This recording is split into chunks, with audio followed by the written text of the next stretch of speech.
साथियों, मैं वर्षा स्वागत करती हूँ आप सबका एक बार फिर से आपके अपने चैनल SLH अकेडमी पर। और आज हम बात करने वाले इतिहास का एक बेहद महत्वपूर्ण टॉपिक जो है मुगल वंश। तो मुगल वंश के बारे में आज हम आपको, ये हमारी पहली क्लास होगी मुगल वंश में, जिसमें हम बात करने वाले हैं बाबर के बारे में। इसके बाद हम एक एक करके बाबर, हुमायूं, अकबर, जहांगीर, शाहजहां, औरंगजेब, इनके बारे में एक एक करके आपको एक एक क्लास देंगे, जिसमें बहुत इंपॉर्टेंट MCQs भी रहेंगे और डिटेल भी रहेगी। तो आज हम पहले आपको बाबर के बारे में बताने वाले हैं। इसमें बाबर का इतिहास के बारे में आपको बताएंगे, एक छोटी सी स्टोरी भी बताएंगे, क्योंकि बाबर भारत में कैसे आया, मुगल वंश की स्थापना कब हुई, मुगल वंश की स्थापना कैसे हुई, ये सारे क्वेश्चन आपके उसमें पूरे आपको मिल जाएंगे। तो पहले आपको स्टोरी सुननी होगी, क्योंकि स्टोरी से ही आपको सारे MCQs के आंसर पता चल जाएंगे। तो आपको स्टार्टिंग से ही वीडियो देखनी पड़ेगी पूरी, और एंड तक पूरे MCQs देखेंगे तो आपको बाबर से रिलेटेड जितने क्वेश्चन एग्जाम में पूछे जाते हैं वो सारे आज यहाँ पर क्लियर हो जाएंगे। इसके लिए सिर्फ और सिर्फ आपको एक ही काम करना है कि वीडियो को स्टार्ट टू एंड तक पूरा लाइव देखना है। चलिए तो स्टार्ट करते हैं वीडियो को और देखते हैं कि मुगल वंश की स्थापना कैसे हुई। तो स्टोरी स्टार्ट करते हैं। तो ये पिक्चर आप सिर्फ स्क्रीन पर फोकस कीजिए, आपको एक एक करके पॉइंट बताते जाएंगे, आप अपने माइंड में इसको कैप्चर करते जाइएगा और आपको एक एक करके सारे पॉइंट क्लियर होते जाएंगे। तो पहले हम देखते हैं यह पिक्चर किसकी पिक्चर है। तो मुगल वंश की स्थापना किसने की थी। पहला क्वेश्चन ये होता है कि अगर किसी भी टॉपिक को पढ़ रहे हैं तो उसके बारे में यह पता होना चाहिए कि इसकी स्थापना किसने की थी। तो इसकी स्थापना, मुगल वंश की स्थापना बाबर के द्वारा की गई थी। तो पहला शासक कौन हुआ मुगल वंश का, तो बाबर था पहला। तो बाबर का पहला शासक था मुगल वंश का। तो इनके पिता कौन थे, यह क्वेश्चन होता है। तो इनके पिता का नाम था उमर शेख मिर्जा। क्या था इनके पिता का नाम, उमर शेख मिर्जा। यहाँ से दो क्वेश्चन आपके क्लियर होते हैं कि मुगल वंश की स्थापना बाबर ने की थी और बाबर के पिता कौन थे, तो उमर शेख मिर्जा थे। अब आपके मन में क्वेश्चन आना चाहिए कि बाबर जब भारत में आया, इसने मुगल वंश की स्थापना की, तो यह कहाँ से आया भारत में। भारत में या किसी जगह से तो भारत में आया ही होगा। तो यह किस जगह का था, तो यह फरगना जगह का था। यह फरगना जगह से भारत में इसने प्रवेश किया। और ये भी आता है। अब बात आती है युद्ध की। तो युद्ध जब भारत में आके इसने युद्ध किए होंगे, तभी जाके इसने अपना साम्राज्य कहा जाए तो भारत में फैलाया होगा। तो अब बात आती है कि इसने भारत में कौन से, मतलब युद्ध के बाद भारत में इसने प्रवेश किया। तो इसका पहला युद्ध था इनका भैरा का किला। इन्होंने पहला युद्ध भैरा का किला जीतने का युद्ध लड़ा था, जिसमें इन्होंने भैरा का किला जीत लिया था। और यह युद्ध लड़ा था इन्होंने 1519 ईस्वी में, जब इनका कहा जाए तो भारत में प्रवेश करने का और पहला आक्रमण करने का समय कौन सा था, तो 1519 था, जब भारत में बाबर की आगमन हुई थी। तब वह सन था 1519। यह इनका पहला युद्ध था। अब बात करते हैं इनकी मुगल वंश के बारे में। तो आपके मन में क्वेश्चन आता होगा कि आखिर में इनका नाम मुगल ही क्यों रखा गया, कुछ और भी रख सकते थे, लेकिन इन्होंने अपने नाम का मुगल वंश ही नाम क्यों रखा है। तो इसके पीछे भी एक छोटा सा इतिहास है, आपको बता देती हूँ कि इनकी माता मंगोल वंश की थी और इनके पिता तैमूर वंश के थे। अब माता मंगोल वंश की थी तो पिता तैमूर वंश के थे। और जब यह भारत में आए तो इन्होंने कहा कि ना मुझे मंगोल वंश चाहिए, ना तैमूर वंश चाहिए, इन्हें एक नए वंश की निर्माण करनी थी जो भारत में आकर इन्हें साम्राज्य स्थापित करना था। तो इन्होंने क्या रखा, उस वंश का नाम मंगोल वंश के नाम के तहत इन्होंने उसको थोड़ा सा चेंज करके मुगल वंश रख दिया। मतलब इनने अपना वंश का नाम किस से लिया, तो इन्होंने अपने वंश का नाम अपनी माता के मंगोल वंश से मुगल वंश की स्थापना की। होप सो आपको यह चीज़ आपको समझ आई होगी। आपको यह बुक्स में नहीं मिलेगी, आपको यह स्टोरी बहुत अच्छी है। स्टार्ट से आप सुन रहे हैं तो आपको एक एक पॉइंट क्लियर होता जा रहा होगा। तो आपको यहाँ बता दिया है कि इनके पिता तैमूर वंश के थे और इनकी माता मंगोल वंश की थी, और इन्होंने अपने वंश का निर्माण किया मुगल वंश का। तो कहाँ से किया, अपनी माता के नाम, माता के वंशज के नाम से इन्होंने अपने वंशज की स्थापना की और मुगल वंश की नाम रखा। अब बात करते हैं युद्ध के बारे में। तो पहला युद्ध कौन सा हुआ, 1519 में हुआ था। अब बात करते हैं, इन्होंने बहुत से युद्ध लड़े बाबर ने, और बहुत जो इम्पोर्टेंट है, मोस्ट इम्पोर्टेंट आपको वो बता रही हूँ स्टोरी में। अब पहला युद्ध आता है तो पानीपत का युद्ध, जो 20 अप्रैल 1526 में लड़ा गया, और यह इब्राहिम लोदी और बाबर के बीच में लड़ा गया था, जिसमें इब्राहिम लोदी को पराजित होना पड़ा और बाबर की यह पहली विजय, मतलब पहली बड़ी विजय थी। अब इसकी युद्ध नीति भी आपको बताएंगे कि इसकी युद्ध नीति थी तुगलनुमा पद्धति या तुगलमा पद्धति और रोमी पद्धति। इन दो पद्धतियों की सहायता से इन्होंने यह युद्ध जीता था और इब्राहिम लोदी ने यह युद्ध हारा था। अब दूसरे युद्ध की बात करते हैं तो खानवा का युद्ध। दूसरा इनका खानवा का युद्ध था जो इन्होंने 1527 ईस्वी में लड़ा था, जो बाबर और राणा सांगा के बीच में था। इसकी युद्ध पद्धति भी कौन सी थी? तो तुगलमा पद्धति, रोमी पद्धति और उस्मानी पद्धति की सहायता से इन्होंने यह विजय हासिल की थी। अब आप सोच रहे होंगे कि यह पद्धति कौन सी होती है, मतलब इनका अगर पता चले, आप नाम से नहीं समझ पा रहे तो आपको यह भी बता देते हैं कि नोट कर ले जरूर कि तुगलमा पद्धति वह होती है कि जिसमें बैलगाड़ी लगाई जाती है। तो इन्होंने अपनी युद्ध नीति में क्या किया, जब यह युद्ध नीति मतलब युद्ध स्थल पे थे तो इन्होंने क्या किया कि पहले नंबर पर बैलगाड़ी लगा दी थी। फिर इसके बाद रोमी पद्धति मतलब गड्ढे, इन्होंने बहुत बड़े बड़े गड्ढे खोद दिए थे कि जिससे सेना आए, पहले तो बैलगाड़ी की सहायता से वहाँ ख़त्म कर दे सेना को, और अगर कुछ सेना अंदर भी आ जाए तो वह गड्ढे में जाके गिर जाए। फिर इसके बाद इन्होंने उस्मानी पद्धति का प्रयोग किया कि तोपें लगा दी, और तोपों के बाद इन्होंने अपनी सेना को रखा। तो जिससे कहा जाए तो इन्होंने एक बहुत अच्छी प्लानिंग की थी जिसकी सहायता से यह विजय इन्होंने हासिल की थी। तो आपको अब एक एक पद्धति के बारे में बता दिया है कि तुगलमा पद्धति क्या होती है, रोमी पद्धति क्या होती है और उस्मानी पद्धति क्या होती है। अब इसके बाद आता है तीसरा युद्ध, तीसरा बड़ा युद्ध। और एक और पॉइंट बता दें कि बारूद तोपों का प्रयोग पानीपत लड़ाई में पहली बार प्रयोग किया गया था। याद रखें कि अगर एग्जाम में पूछा जाए कि बारूद और तोपों का प्रयोग सबसे पहले किस लड़ाई में प्रयोग किया गया, तो पानीपत के प्रथम युद्ध में पहली बार इसका प्रयोग किया गया था। अब तीसरा युद्ध आता है चंदेरी का युद्ध। तो चंदेरी का युद्ध कब लड़ा गया? तो 1528 ईस्वी में लड़ा गया। और यह किसके बीच में? तो चंदेरी का युद्ध बाबर और मेदिनी राय के बीच में लड़ा गया, जिसमें बाबर ने विजय हासिल की थी और मेदिनी राय ने यहाँ पर पराजित हुए थे। अब आती है बात चौथे युद्ध की। तो चौथा युद्ध घाघर का युद्ध। घाघर का युद्ध इन्होंने 1529 ईस्वी में लड़ा था। और किसके बीच में लड़ा? तो बाबर और अफगानों के बीच में यह युद्ध था। और यह इस युद्ध की एक खासियत बात बता दें आपको कि यह जमीन और पानी दोनों में यह युद्ध लड़ा गया था। तो यह इंपॉर्टेंट है कि अगर एग्जाम में पूछा जाए कि बाबर ने कौन सा युद्ध जमीन और पानी दोनों जगह पर लड़ा था, तो वह है घाघरा का युद्ध। चलिए, तो ये तो बहुत इंपॉर्टेंट थे 4 युद्ध जो आपको बता दिए हैं, जो एग्जाम में बहुत बार पूछे जाते हैं। अब आपको कुछ और इम्पोर्टेंट पॉइंट बता देते हैं कि बाबर को किस चीज़ का शौक था? तो इसे फूलों का शौक था। कहा जाए तो इसे मालियों का राजा कहा जाता है, यानी मतलब जो फूल होते हैं उनका इन्हें राज, क्योंकि इन्हें बागवानी बहुत पसंद थी। तो ये थी एक छोटी सी स्टोरी जो आपको बहुत ही अच्छे तरीके से आपको समझ आई होगी शायद। अब आपको एक एक करके MCQs भी बताएंगे। पहले इसके बारे में आपको आगे बता दें कि बाबर के बाद आपको कौन कौन सी क्लासेस पढ़ने को मिलेंगी और कौन कौन से शासक हैं जिन्होंने भारत में मुगल वंश के तहत शासन किया था। तो पहले आपको ये भी बहुत अच्छे से आपको बता देते हैं। तो पहले थे बाबर।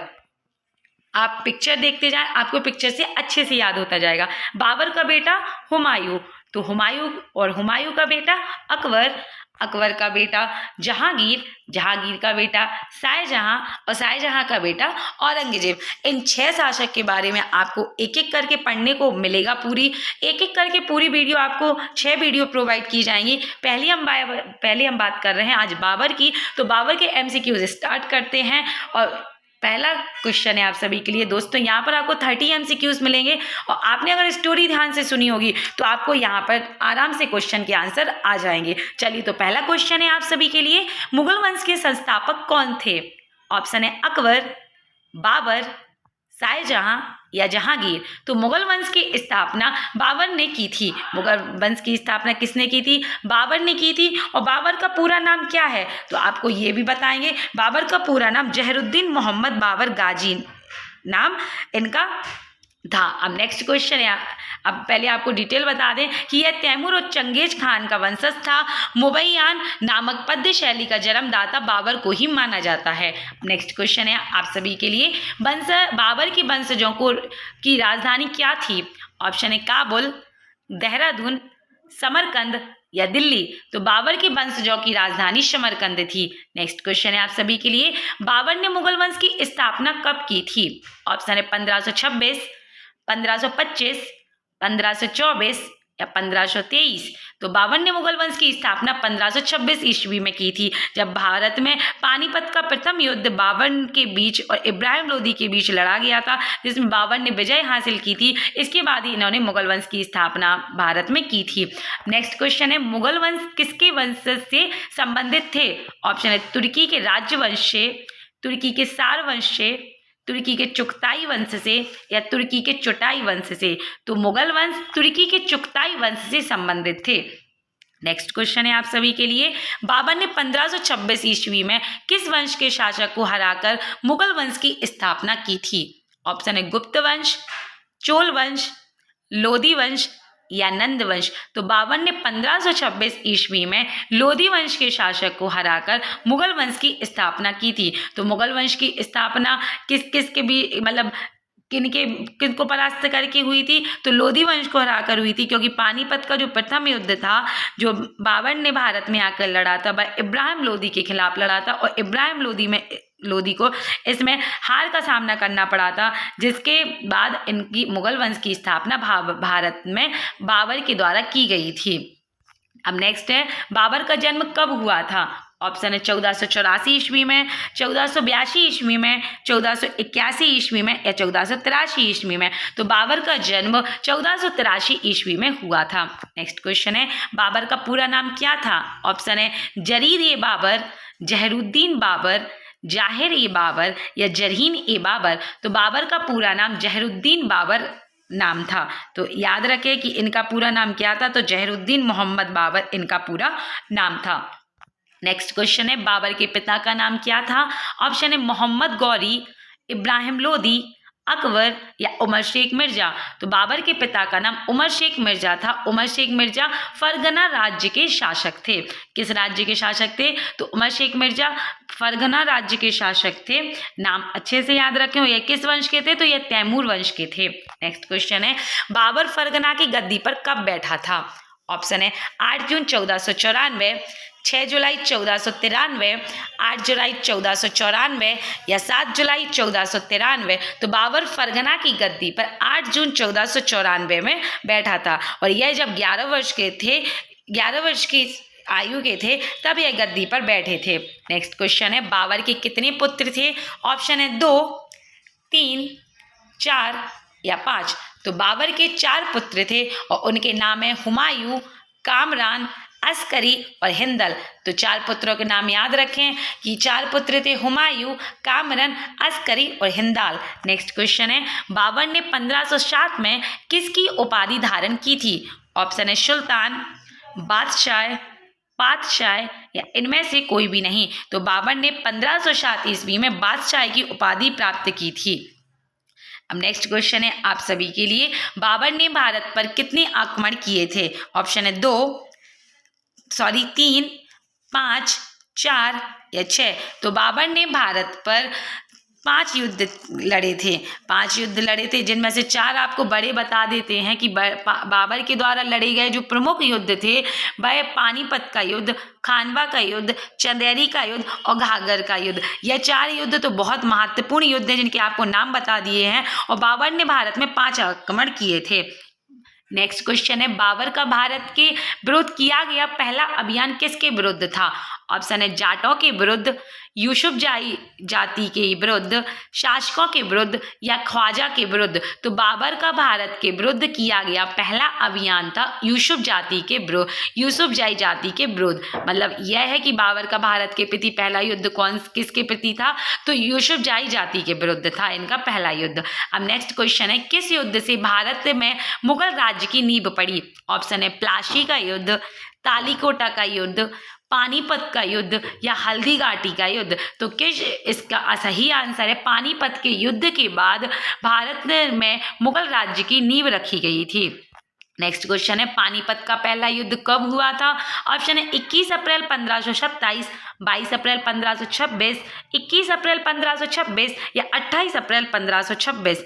तो पानीपत का पहला युद्ध 21 अप्रैल 1526 में रखा गया, 1526 में हुआ था। दोस्तों स्टोरी में आपको 20 अप्रैल जो बताया था, तो 20 अप्रैल और 21 अप्रैल दोनों, कहीं पे 20 अप्रैल और कहीं पे 21 अप्रैल दोनों आते हैं। तो याद रखें 20-21 अप्रैल समथिंग लगभग 20-21 अप्रैल 1526 में पानीपत का प्रथम युद्ध लड़ा गया था। यह इब्राहिम लोदी और बाबर के बीच में लड़ा था, जिसमें बाबर ने विजय हासिल की थी। नेक्स्ट क्वेश्चन है, पानीपत के प्रथम युद्ध में बाबर ने कौन सी युद्ध नीति का प्रयोग किया था? ऑप्शन है तुगलमा पद्धति, तोपे खाना पद्धति, यह दोनों या इनमें से कोई भी नहीं। तो पानीपत के प्रथम युद्ध में बाबर ने यह दोनों पद्धति का प्रयोग किया था, तोपे खाने पद्धति का भी और तुगलमा पद्धति। इसका नाम तुगलनुमा भी कहा जाता है, तुगलमा भी कहा जाता है और तुगलकनामा भी कहा जाता है। नेक्स्ट क्वेश्चन है, चंदेरी का युद्ध कब हुआ था?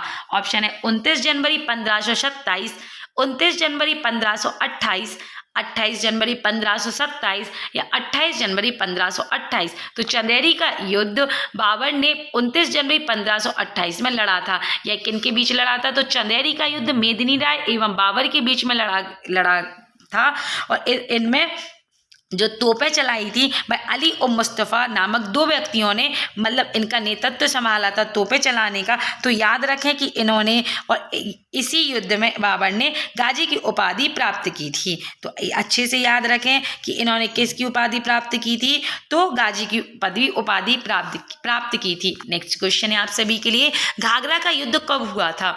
ऑप्शन है 6 मई 1528, 5 मई 1529, 6 मई 1529 या 7 मई 1529। तो घाघरा का युद्ध 6 मई 1529 में लड़ा था और घाघरा का युद्ध अफगानों एवं बाबर के बीच हुआ था, जिसमें बाबर ने विजय हासिल की थी और अफगानों ने यहाँ पर परास्त मतलब हार का सामना करना पड़ा था और यह युद्ध जमीन और पानी दोनों में लड़ा गया था। अब नेक्स्ट क्वेश्चन है आप सभी के लिए, खानवा का युद्ध कब हुआ था?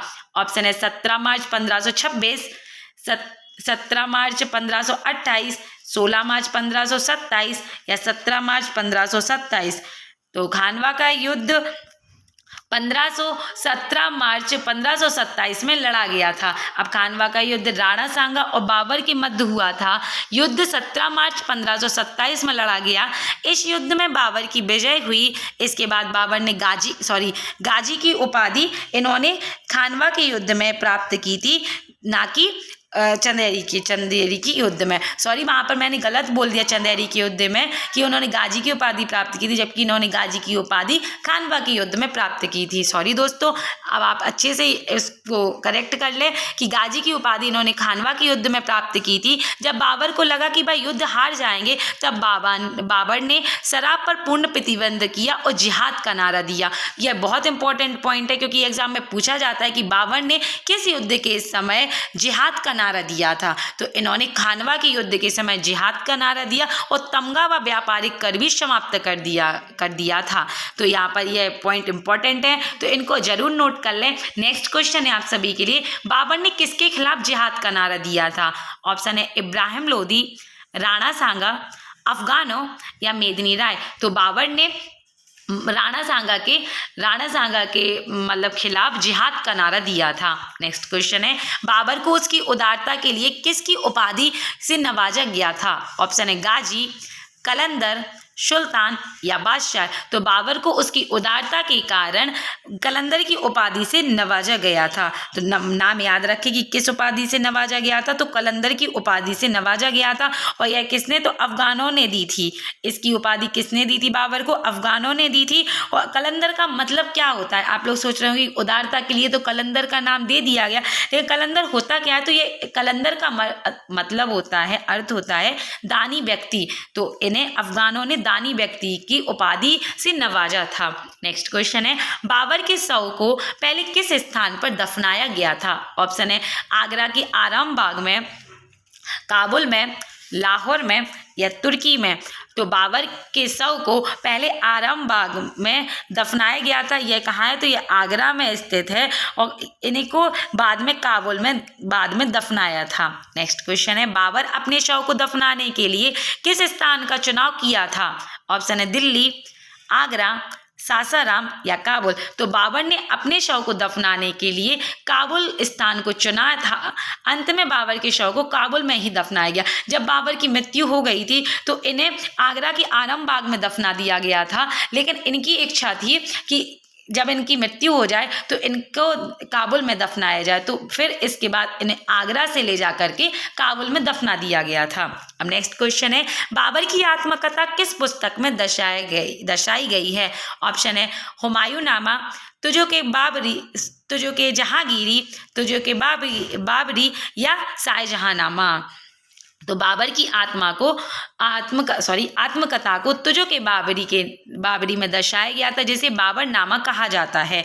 तो याद रखें कि तुझो के बाबरी नामक पुस्तक बाबर ने तुर्की भाषा में लिखी थी। कौन सी भाषा में लिखी थी? तो इन्होंने तुर्की भाषा में यह पुस्तक लिखी थी। नेक्स्ट क्वेश्चन है, अब्दुल रहीम खाना ने बाबरनामा को किस भाषा में अनुवाद किया था? क्योंकि इन्होंने तो जो बाबर थे उन्होंने अपनी आत्मकथा तुर्की भाषा में लिखी थी, लेकिन अब्दुल रहीम खाना ने बाबरनामा जो आत्मकथा थी उसको किस भाषा में अनुवाद किया था? ऑप्शन है उर्दू में, हिंदी में, फारसी में या अरबी में। तो अब्दुल रहीम खाना ने बाबरनामा को फारसी भाषा में अनुवाद किया था, क्योंकि यह तुर्की भाषा में थी और इन्होंने बाद में फिर इसे फारसी भाषा में अनुवाद किया था।